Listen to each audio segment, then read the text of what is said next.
Bayangkan malam yang gelap di Jakarta, 16 Agustus 1945. Di sebuah rumah kecil di Menteng, sekelompok pemuda berkumpul dengan mata penuh tekad. Di antara mereka, seorang pria berusia 28 tahun, Adam Malik, tengah merancang langkah berani yang akan mengubah nasib bangsa. Ia bukan prajurit bersenjata, tetapi dengan pena, kata-kata, dan keberaniannya, ia menjadi motor penggerak kemerdekaan Indonesia. Bagaimana seorang jurnalis muda dari Pematang Siantar bisa mengguncang dunia penjajahan dan membantu mendirikan sebuah bangsa merdeka? Mari kita telusuri perjalanan epiknya yang penuh liku, dari gerilya intelektual hingga menjadi tokoh diplomasi dunia.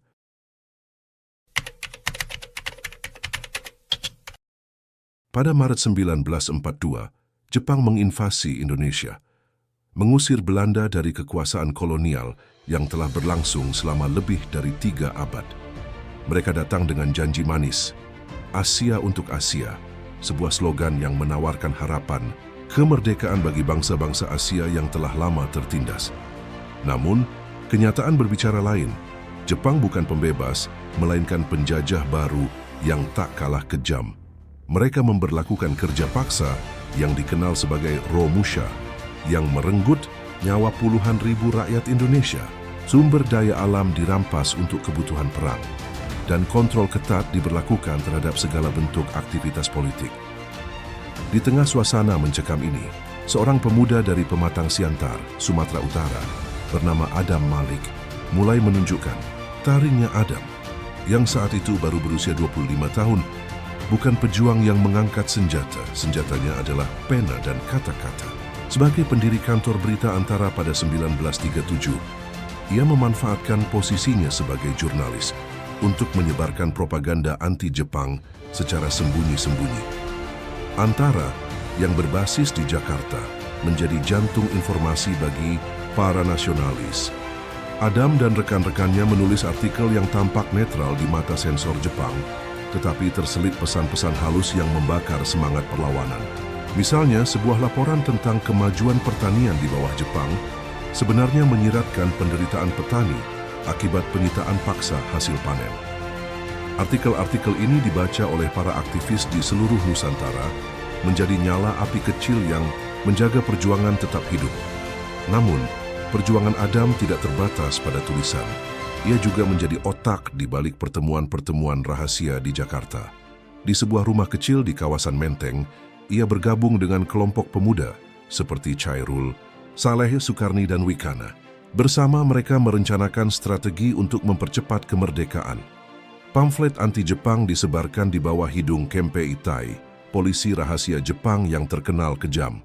Pemogokan kecil di kalangan pekerja diorganisir, dan jaringan dengan pejuang di daerah lain dibangun. Setiap langkah penuh risiko, banyak aktivis yang tertangkap, disiksa, atau dieksekusi. Namun dengan kecerdasan dan kehati-hatian, Adam selalu selangkah lebih maju dari musuh. Salah satu momen penting dalam perjuangan ini terjadi pada 1943 saat Adam menghadiri pertemuan pemuda di Bandung. Di hadapan puluhan pemuda dari berbagai daerah, ia berpidato dengan penuh semangat. "Kita bukan hanya orang Jawa, Sumatera, atau Bali," katanya dengan suara yang menggetarkan. "Kita adalah Indonesia." Kata-kata itu bukan sekadar retorika, mereka adalah panggilan untuk bersatu. Sebuah visi yang melampaui batas pulau dan suku. Pidato ini membakar semangat para pemuda. Dan sejak saat itu, nama Adam Malik mulai dikenal sebagai pemimpin karismatik yang mampu menggerakkan hati dan pikiran. Selama masa pendudukan Jepang, Adam juga memainkan peran penting dalam mengoordinasikan komunikasi antar kelompok pemuda. Ia menggunakan Antara sebagai saluran untuk menyebarkan informasi rahasia, menghubungkan para pejuang dari Sabang hingga Merauke. Dalam setiap artikel yang ia tulis, dalam setiap pertemuan yang ia hadiri, ia menabur benih-benih kemerdekaan yang kelak akan tumbuh menjadi pohon besar bernama Indonesia.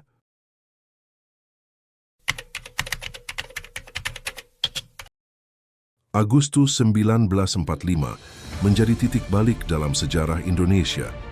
Kekalahan Jepang dalam Perang Dunia II ditandai dengan pemboman atom di Hiroshima dan Nagasaki membuka celah bagi Indonesia untuk memproklamasikan kemerdekaan. Namun di dalam tubuh perjuangan nasional, perpecahan muncul.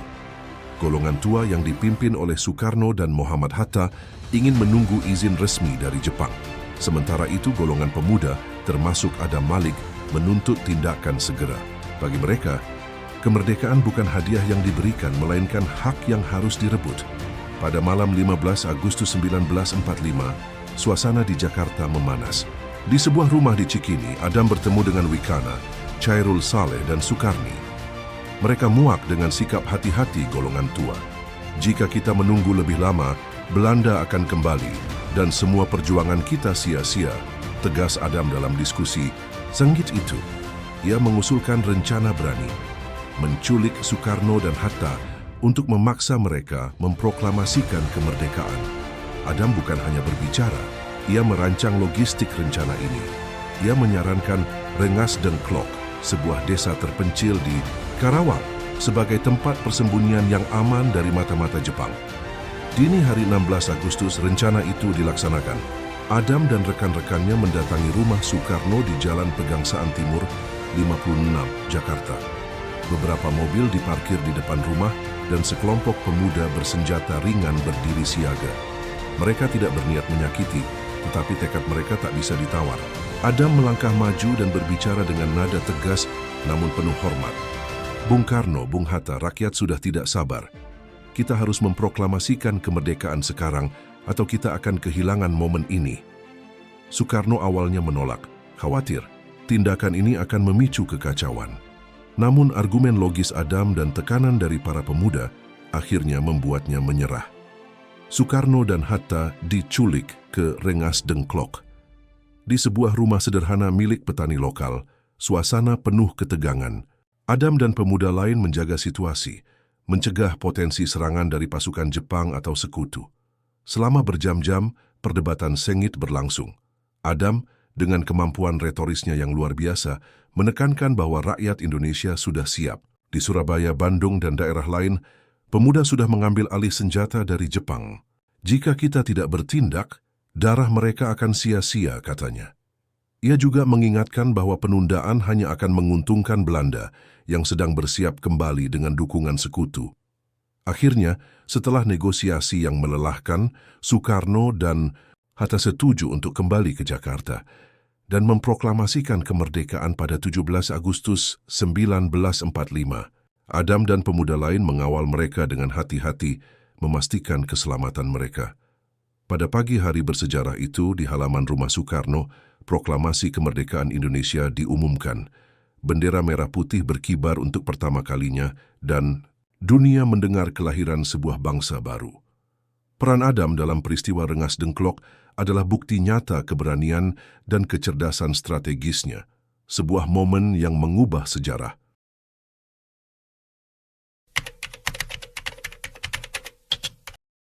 Kemerdekaan yang baru lahir tidak serta-merta aman. Belanda, dengan dukungan sekutu, melancarkan agresi militer I pada 1947 dan agresi militer II pada 1948, berusaha merebut kembali Indonesia.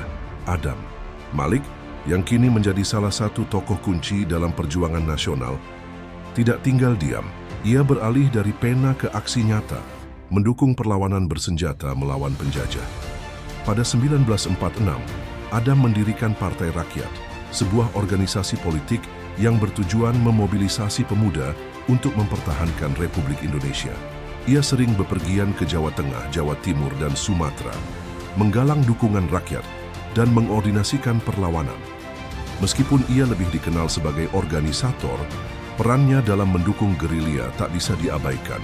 Ia membantu mengordinasikan pasokan makanan, obat-obatan, dan informasi untuk para pejuang di garis depan. Dengan kantor berita Antara, ia memastikan bahwa dunia tahu tentang perjuangan Indonesia. Artikel-artikelnya yang dikirim ke media asing menggambarkan semangat heroik rakyat Indonesia melawan Belanda. Tulisannya membangun simpati internasional, sebuah senjata tak kasat mata yang sama kuatnya dengan peluru. Selama agresi militer I pada 1947, Adam terlibat dalam negosiasi awal dengan sekutu melalui Komisi Tiga Negara, KTN. Ia juga melakukan perjalanan ke India dan Mesir, bertemu dengan aktivis dan politisi untuk meminta dukungan. Kecakapannya dalam berbicara dan menulis membuatnya menjadi duta yang efektif. Namun, perjuangan ini tidak tanpa rintangan. Pada 1948, ia sempat ditangkap oleh Belanda karena aktivitas politiknya. Penangkapannya memicu protes internasional dan tekanan dari tokoh seperti Jawaharlal Nehru dari India akhirnya membebaskannya. Adam juga berkontribusi dalam Badan Penyelidik Usaha-Usaha Persiapan Kemerdekaan Indonesia, BPUPKI, dan Panitia Persiapan Kemerdekaan Indonesia, PPKI. Ia membantu merumuskan dasar-dasar negara, menjadi penghubung antara golongan pemuda yang radikal dan golongan tua yang konservatif. Dalam setiap langkahnya, ia menjaga keseimbangan demi persatuan nasional. Setelah kemerdekaan diakui Belanda pada 27 Desember 1949, Adam Malik memasuki panggung diplomasi dan politik.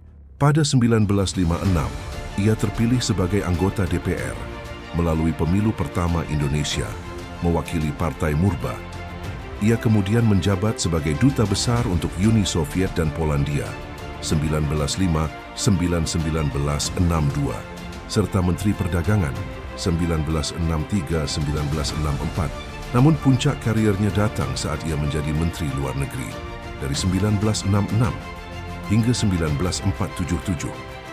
Sebagai Menteri Luar Negeri, Adam memainkan peran kunci dalam pembentukan ASEAN pada 8 Agustus 1967. Bersama Menteri Luar Negeri dari Filipina, Thailand, Singapura, dan Malaysia, ia merancang Deklarasi Bangkok, landasan kerja sama regional di Asia Tenggara.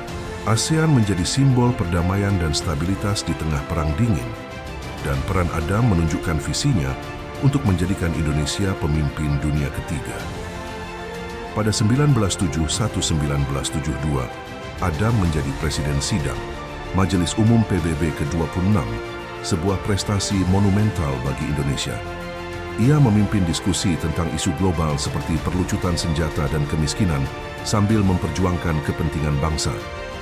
Karirnya memuncak saat ia terpilih sebagai Wakil Presiden Indonesia pada 1978-1983 di bawah Soeharto. Meski berada di puncak kekuasaan, ia tetap kritis, menyebut korupsi sebagai wabah pada 1981, menunjukkan integritasnya yang tak pernah pudar. Perjuangan Adam Malik adalah kisah tentang keberanian, kecerdasan, dan visi. Dari gerilya intelektual hingga diplomasi dunia, ia membuktikan bahwa kemerdekaan dan kemajuan bangsa bisa diraih dengan berbagai cara. Warisannya adalah inspirasi abadi bagi kita semua. Ambil pelajaran dari Adam Malik. Gunakan bakat Anda, menulis, berbicara, atau mengorganisir untuk memperjuangkan kebenaran dan keadilan. Mulailah dari langkah kecil di komunitas Anda dan jadilah bagian dari perubahan seperti yang ia lakukan.